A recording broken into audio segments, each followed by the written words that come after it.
మంగళగిరిలో పట్టాల పంపిణీ కార్యక్రమం తర్వాత ముందు జరిగినటువంటి పత్రికా విలేకరుల సమావేశంలోనూ తన స్థాయికి మించి అంటం కంటే కళ్ళు నెత్తికెత్తి అధికార బలం నిజంగా బలం అనుకొని వాపును బలం అనుకొని ఒళ్ళు బలిసి ఇష్టం వచ్చినట్టుగా మాట్లాడేటటువంటి ప్రయత్నం చేస్తున్నారు. అయ్యా నారా చంద్రబాబు నాయుడు గారి కుమారులు లోకేష్ గారు, వాట్ ఈజ్ యువర్ స్థాయి? మీ స్థాయి ఏంటో ఒకసారి తెలుసుకోండి. మీరు అడ్డదారిలో కౌన్సిల్కి వచ్చారు, మంత్రి అయ్యారు, పంచాయతీరాజ్ శాఖను డీల్ చేశారు. ఎంత అపాస్పాలైందో మంత్రివర్గం ప్రభుత్వం అందరికీ గుర్తుండే ఉంటుంది. ఆ మంత్రిగా ఉన్నప్పుడే మంగళగిరిలో పోటీ చేశారు, ఘోరంగా ఓడిపోయారు. ఘోరంగా ఓడిపోవటమే కాదు, అసలు తెలుగుదేశం అంత భయంకరంగా ఓడిపోవడానికి నారా లోకేష్ గారు కూడా ఒక కారకులు అనేటువంటి మంచి పేరు తెచ్చుకున్నారు. మళ్ళా తర్వాత మొన్న అప్పుడు 23 మంది గెలిస్తే మీరు ఓడిపోయారు. మొన్న మళ్ళా మంగళగిరిలో నిలబడ్డారు, మంచి మెజార్టీతో గెలిచారు. 164 సీట్లు కూటమికి వస్తే మీరు గెలిచారు. 23 సీట్లు తెలుగుదేశంకి వస్తే మీరు ఓడిపోయారు. దాన్ని బట్టి ఒకసారి యూ క్యాలిక్యులేట్, నీ స్థాయి ఏమిటో ఒకసారి క్యాలిక్యులేట్ చేసుకోమని మనం చేస్తున్నాం. మీరు జగన్మోహన్ రెడ్డి గారి గురించి మాట్లాడతారు. జగన్మోహన్ రెడ్డి గారి గురించి మాట్లాడటమే కాదు, ఇష్టం వచ్చినట్టుగా అన్ని పచ్చి అబద్ధాలు. మీ నాన్నకు మించిన వాడు అయిపోయావు ఆయన అబద్ధాలు చెప్పడంలో, నాకు అర్థం కాదు. ఈ CBG Reliance CBG compressed biogas ప్లాంట్లు ఏర్పాటు చేశారు. ఎవరు తీసుకొచ్చారు దీన్ని? మీరే తీసుకొచ్చారా? మీరు తీసుకురాలా? 2024 ఫిబ్రవరి 14న రాష్ట్ర ప్రభుత్వం, అప్పుడున్న రాష్ట్ర ప్రభుత్వం అగ్రిమెంట్ అయింది.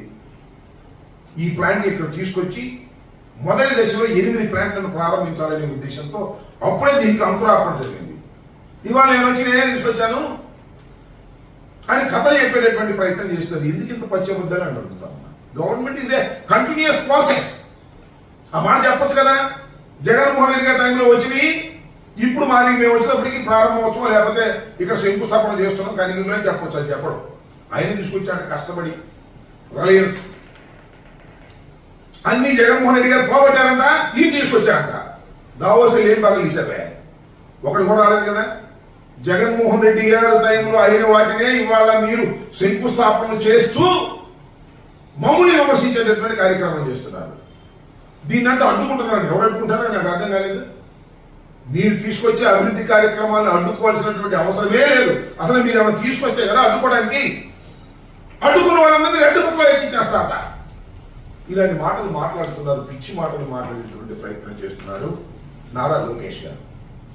ఏంటంటే ఆయన మాట్లాడే మాటలు చాలా దురదృష్టం. 2 సార్లు నిలబడితే ఒకసారి గెలిచాడు. What is your success rate అని అడుగుతా ఉన్నా. లోకేష్ బాబు, నీ సక్సెస్ రేట్ ఏంటి ఆయన? 2 సార్లు నిలబడితే ఒకసారి గెలిచావు. నువ్వు ఎవరి గురించి మాట్లాడుతున్నావు? వైఎస్ జగన్మోహన్ రెడ్డి గురించి మాట్లాడుతున్నావు. ఓటమి ఎరుగని వీరుడిగా ఉన్నటువంటి జగన్మోహన్ రెడ్డి గురించి మాట్లాడుతున్నావు. తండ్రి చనిపోయిన తర్వాత పార్టీ పెట్టి పార్టీని సక్సెస్ఫుల్ గా నడిపించుకొని అధికారంలోకి వచ్చినటువంటి జగన్మోహన్ రెడ్డి గారి గురించి మాట్లాడుతున్నాం.